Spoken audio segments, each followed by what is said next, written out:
Gas fitter exam, cram session, video 14. Okay, PSI as opposed to PSIG, in order to show that we've taken into account atmospheric pressure, removed it from the equation, and it's removed from the equation when we're dealing with a closed system. A gas distribution piping system is closed. Atmospheric pressure plays no part in it, so 15 psi in that system is a pure 15 psi. So PSIG, what's reading on the gauge?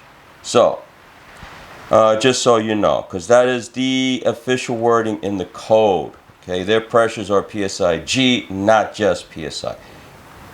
It makes a difference when we start getting involved in technical. We're not getting that involved with that technical. Okay, our shorthand is valid. So, testing pressures for gas distribution pressures over 15 psig is how many times the maximum operating pressure of the system, but not less than how much pressure for how many hours. Okay, remember we said that, well, one, obviously over 15 psig, right? And that's pretty much it, over 15. So you know what? How about we just say over, okay? Because it's our table, it's our memory, it's our mental picture, it's our mental shorthand, our memory shorthand. So over 15 psi, right? And now here's where we're going to go with just the pattern, okay? Over is going to be 2 times, all right? Twice. Going to be 2 times, twice. Whatever the max working pressure is. For how long? An hour, okay? So, an hour stays an hour, like I said. We already proved it to ourselves in that, well, we drew this limit, and it's either going to be 30 minutes or an hour. Now, there is that slight stipulation that it's over twice the working pressure. But what's over 15? 20 is over 15. Okay, twice the pressure, that's 40 psi. But wait, never less than 100. Okay, so 2 times, but never less than 100. Okay, we just remember that slight stipulation, because that also makes sense. It's like, you see, we constantly increase to have at least some kind of what we're verging on overkill. So, you know, logically, it just could never be less than 100, given the nature of the table, but it's going to be double. So, let's say the maximum working pressure is 51. The test pressure would be 102. So we don't even have to worry. We're 2 psi over the minimum pressure we could use. We're good to go, right? For an hour. Okay, so the testing pressure for over psi is going to be 2 times or 100 psi for an hour, right? Question 7. Still not done with the table, right? Question 7. Asks for gas distribution pressures requiring test pressures over 125 psi. So, we can draw our limit here because to make it easier to remember, we want to keep similar numbers together. So the next box is, what are we dealing with? A test pressure of over 125 psi. Notice and be very careful. This is not saying the maximum working pressure or the normal working pressure of the system will be 125 psig. That stopped playing a part in this once we got up to this situation. What we're saying is, whatever the normal working pressure is, or the maximum working pressure, in this case they want maximum, whatever the maximum working pressure is being used to determine a test pressure, if that test pressure is over 125 psi. Okay, so I'm going to put it down here. In future, we're not, but just so we can start getting used to the idea that this is not about pressure, this is about test pressure. It's still in our pressure column, but it's test pressure over 120 psi. So if our test pressure was 125 psi, the wording says we're good to go. We go over this, we have to do a little more calculating. The test pressure shall not exceed the value that produces a hoop stress greater than what percentage of the minimum yield strength. We went over hoop strength, minimum yield strength. You can go back. The great thing about these videos is you can go back and forth as much as you want. So, I'm not going to, it's not going to be every single question. I talk forever. But some foundation, some information, we got to lay a good foundation. So I'm not going to go over that. I'm just going to point out that, well, in questions like these that are really wordy, as long as there's nothing in the wording that pops out at us like a danger sign or a red flag, the numbers let us know what we're in for. And we remembered 125 because that's an unusual number. 125, that doesn't show up a lot.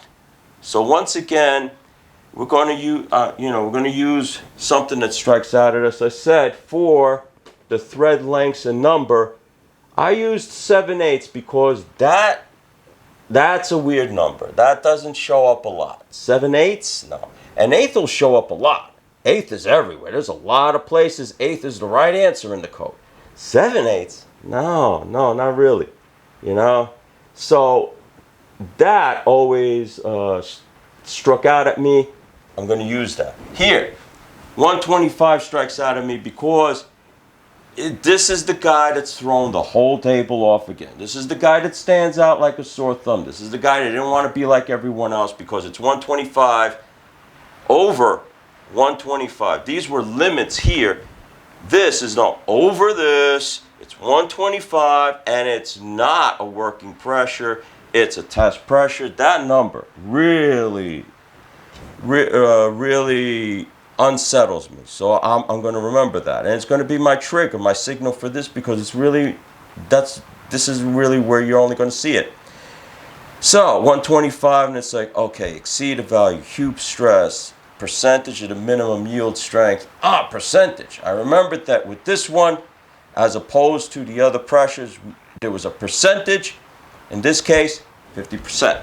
That's what I'm going to remember, 50%. Okay? Now, you're going to want to ask, well, for how long? And it's like, well, the table kind of feels it's implied. It's like, well, when we're dealing with pressures over 125, we're going to go with 50% of the minimum, blah, blah, blah, strength, whatever. It doesn't matter. We know it's 50. That's the important thing. What is it? Is it 25, 50, 100, 200? It's 50.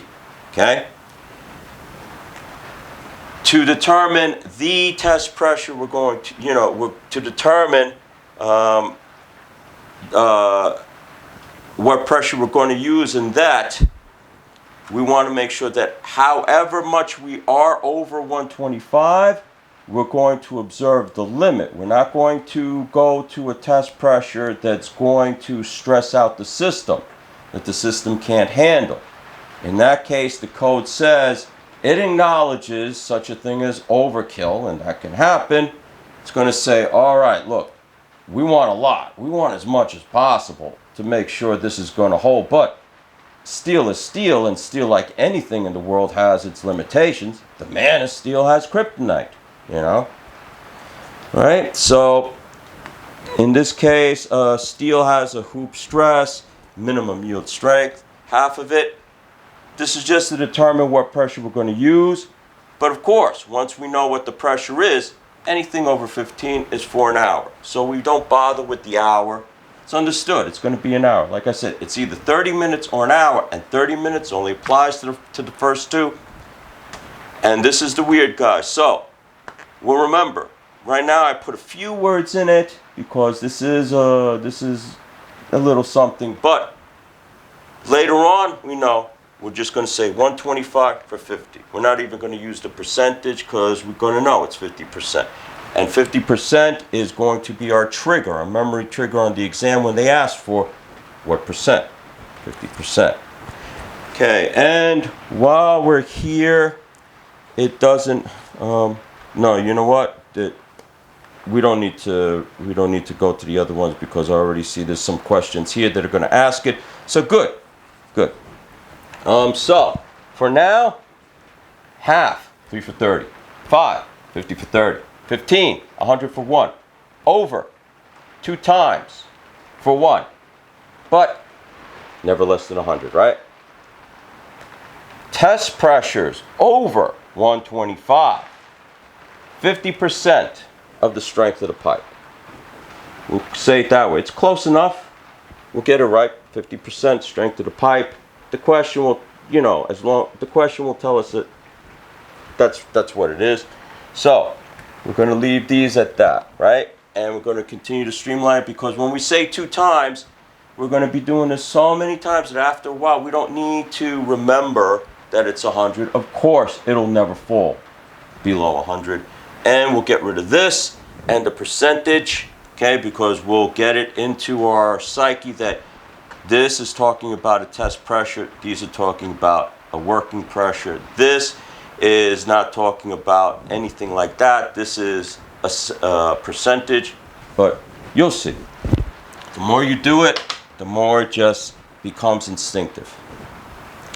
All right, so 50% is strength of the pipe. Question 8. Gas meter piping shall be pressure tested as per the utility. Okay? They're so hot and heavy that, we're not, that's their domain. Good. And guess what? You can decide what it's going to be tested at. We're not even going to worry about that. Question 9. Where a single meter is used to supply gas to more than one building or tenant, a separate shall be provided for each building or tenant, a separate shutoff valve. Okay? So 1 meter, but a few customers or a few destinations.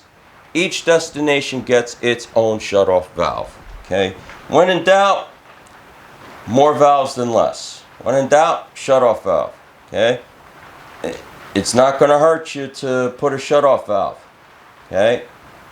It will hurt you if you don't have a valve and you need to shut something off or isolate it. I think, what was I doing? I think this was also the section where I was mistakenly on this, thinking it was test 1. So we did these questions, but guess what? We're going to do them again. 10. Coated and wrapped gas piping shall be tested with no less than, this is another number that's easy to remember because this is not a popular number in the code. I think this might be the only place where this number is. So, in addition to 125, guess what? Our table will also, if we could add it, but let's say this would be the next line of our table over here, if you can imagine that, 90. Okay? 90 psi. Okay? Coated and wrapped piping shall be tested with no less than 90 psi. And that's really, that's it. That's the number, okay? No less than 90 psi. For how long? They don't really say. That's because we can just, it's implied it's going to be for an hour. So the metallic service coming from the main in the street to inside the cellar or basement to the house valve, the main shut-off valve, 90 psi, no less than that. Okay. Next question, question 11, and I believe this will be the final little stipulation in our gas table. Okay. Fresh water may be used as a testing medium for gas piping when testing at pressures over 100 psi. Okay. Now we go back to numbers that fit nicely because 100, very popular number, very easy to remember. 90, 125, a little off, but because they're a little off, that also makes them kind of easy to remember because they stick in our gut. They say, oh, but wait a minute, something was off. Something was not the same, you know? It's like, oh, well, that guy has 2 eyes, that guy has 2 eyes. Oh, wait, I remember that guy because he's got 3 eyes. That's unusual, you know? And I remember that other guy because that guy has only 1 eye. It's unusual also. It's going to stick in your memory, okay? People with 2 eyes not gonna be as significant in your memory as the guy with the 1 eye and the other one with the 3 eyes, okay? So, fresh water may be used as a testing medium for gas piping when testing air pressures over 100 psi. And once again, pay attention to the wording every time. Make sure you know what your numbers cover, because they might make questions that depend on just how well you know what the number covers. Here, over 0.5 psi. So what does that mean? That means if we were testing a pipe at 100 psi, we can't use water. We can only use air in or gas. That's exactly what that means. 100 is 100. Anything over that, water, because it says over. Not say up to or including. It says over. Okay? It's a finer point. They could decide to make the question, testing a system at 100 psi, what mediums are we allowed to use? And you didn't constantly always review and always pay attention to the finer points of no less than or over, or max or up to, or not including. You might say water's a good choice. They might have the choices set up that, if you're not paying attention, there is a choice that makes it look like water would be the right answer. Water or air. And no, that's not the right answer. It's over 100 psi. Okay? Once again, that's why 2 months. In 2 months, all these little teensy-weensy little snares, little traps, you can see them right away. Like a finely seasoned, tuned, trained SEAL or Army Ranger. Those little strings for the tin can or, mines or this like that. They see them a mile away. Okay, but that's because they trained for that. We're going to train for the same thing. 12. All non-mercury gauges measuring pressures in the magnitude of 3 psi shall have faces not smaller than how many inches in diameter? A lot of information in that question because it's a lot of history. For a great many of you, you might not even, why make the distinction between a non-mercury gauge? There was a time where when we tested these systems, we would test them with a column of mercury. Is this going to be on the exam? No. But it's good you know this. Okay? It's good that you not load yourself up with minutia that's not on the test because, we don't have time to waste and we want to be efficient as possible. But this is something that's important because it gives you a better rounded foundation for what we're working with and helps you understand why we use gauges now as opposed to the mercury gauge, because the gauges now, we're using 5-pound gauges to measure a 3-pound test. That's a very delicate gauge. And a lot of stuff, sometimes it's hard to tell when you have a leak or when it's just a fluctuation.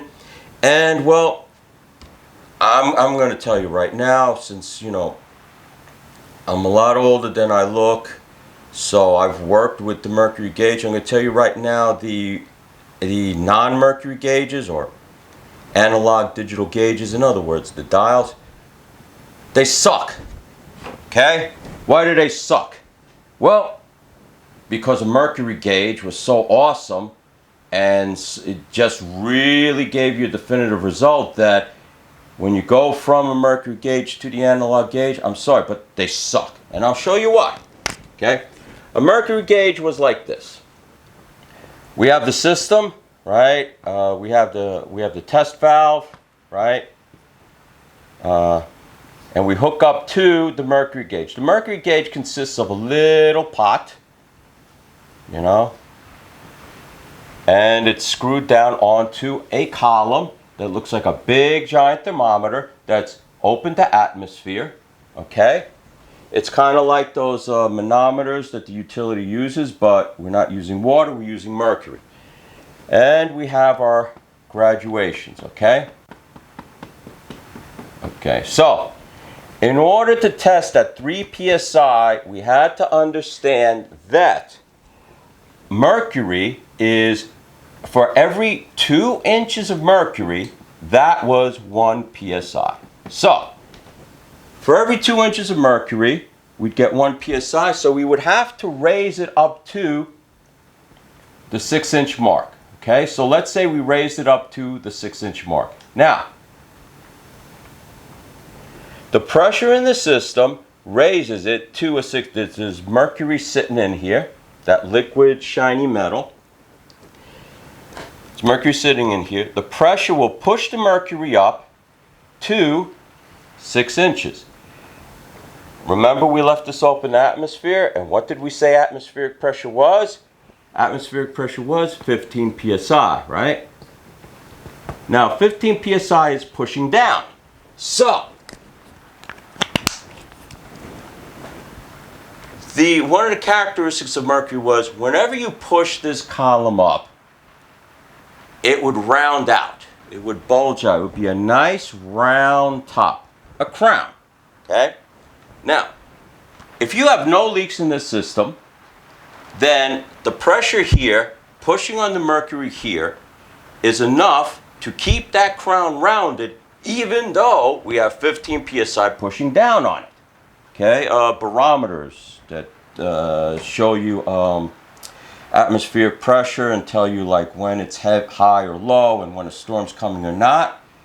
I don't know if they use it now, but before, they were all mercury columns, and I'm pretty sure this mercury gauge pretty much came from the idea of the barometer. Any leak in here, no matter how slight, all of a sudden, this beautiful round crown now becomes convex. Okay? In fact, it is so sensitive, and that crown is so round only when everything is perfect. You know?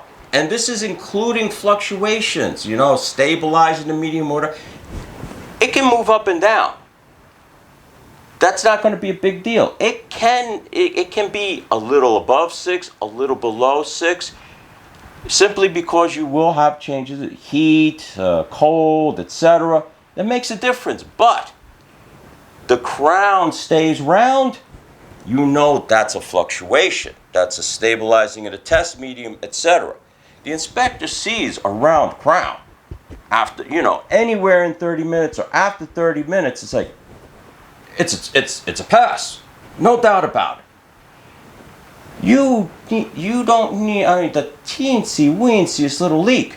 You will have the convex, an immediate fail. And the beauty of it was the minute you pump this up, you don't need to wait 30 minutes, 15 minutes. You barely even need to wait 1 minute. If your system is not solid, that's going to drop. And not drop, that's going to go convex. This was an excellent way to find minute leaks in a system where we are only testing at 3 psi max. So why don't we use it anymore? Mercury is poisonous as a motherfucker. It's poisonous. Same reason we don't use lead. Lead is poisonous as a motherfucker. You touch mercury, all you got to do is touch it. Just touch it. Don't even play with it. Just happen to touch it. You got mercury poisoning. So, mercury, very poisonous. Can't use it. All right? So, that's the history of the mercury gauge. Mercury, extremely poisonous. Hazardous to your health. So, now we have the non-mercury gauge. And all of that explanation, all of that is not going to be on the exam. It's just so you know why we say non-mercury gauge every time when, you know, we can just say analog or digital, but non-mercury gauge. These gauges measuring pressures in the magnitude of 3 psi, you know, your regular 5-pound gauge for your 3-pound test, shall have faces not smaller than 2 1/4 inches diameter. Okay, what are we talking about? Here's your gauge. Okay, here's your quarter inch connection. You know, your calibrations, your needle. Okay, the face of the gauge. This distance here, 2 1/4. Okay, 2 1/4 inches. How do we remember that? It's a weird number, 2 1/4. The code likes 2, 1 inch, 2 inch, 3 inch.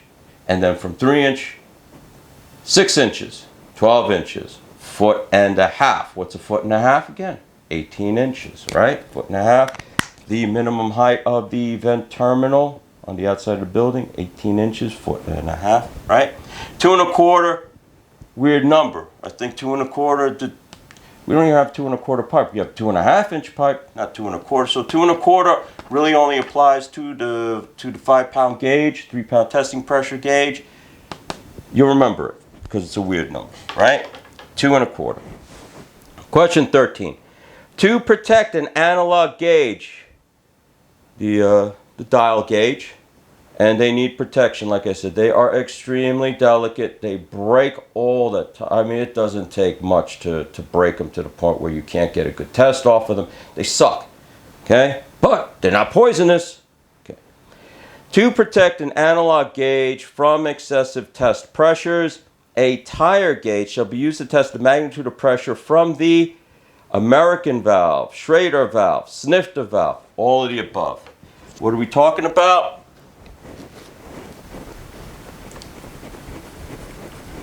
In the normal test setup for a gas test, we're going to have the system itself, right? And then we're going to come out, and then we're going to have, you know, our test valve or a needle valve, and then we're going to have some way to, all right, let's say we put a T here for the gauge, right? No, that would not work.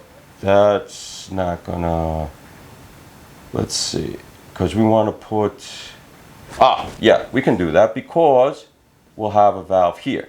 Okay, we isolate our test setup should have some way of protecting the gauge. In this particular one, I'm just going to have my valve off to the gauge, right? And then we're going to have our little valve here so that we can hook the pump on. Somehow, some way we have to introduce air in or gas into here, bicycle pump, compressor, whatever you want to use, okay? But remember, this gauge is designed for, this is a 5-pound gauge, so it's a 3-pound test pressure, 5-pound gauge. So at the most, this gauge is going to handle 5 psi. Anything over that is going to stress it to the point where now the gauge is not accurate anymore, okay? To protect that, because, okay, I pumped this system up. I pumped it up to what I believe is 3 psi. What if I didn't? What if the compressor got away from me?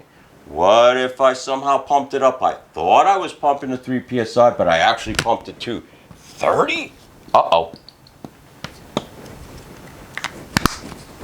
If I shut everything off, you know, if I take the compressor, whatever, off, and I decide I'm good at 3, but I actually have 30 in there by accident, and I turn this on, I just destroyed the gauge.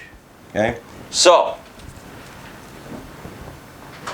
we're going to, and this little valve here, American Schrader snifter, it's the same little, it's the air valve. It's the same little air valve off the tire to your bicycle, off the tires to your car. That's the name of it. That valve that you hook, you know, whatever air supply you're going to use to fill up the tire is called an American valve, a Schrader valve, or a snifter valve. That's same valve, different names, okay?